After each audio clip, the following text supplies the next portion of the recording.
This is the Lone Crater YouTube. We hope this video helps. You start by cleansing.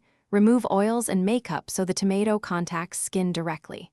Next, take a ripe tomato and mash 1/2 into a paste, then stir in 1/2 tsp granulated sugar to add gentle exfoliation. Once combined, explain why.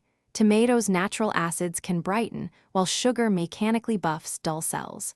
Make sure to perform a 24-hour patch test on your inner wrist. This protects you from unexpected sensitivity. Before applying, you apply a thin, even layer, avoiding the eye area, because that skin is delicate and sensitive.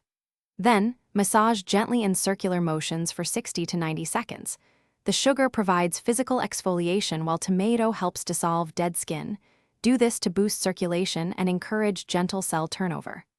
Once done, leave the mixture on for 5 to 10 minutes, but make sure to watch for any stinging or redness. If discomfort occurs, rinse immediately with cool water.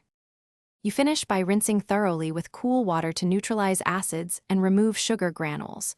Pat dry using a clean towel to avoid irritation. Next, apply a light, non-comedogenic moisturizer to restore barrier function. If you did this during the day, apply SPF afterward to protect photosensitized skin. If irritation, burning, or prolonged redness happens, immediately rinse again, apply aloe vera or a cold compress, and discontinue use. Consult a professional if symptoms persist or worsen. Thanks for watching. Consider subscribing if we helped you.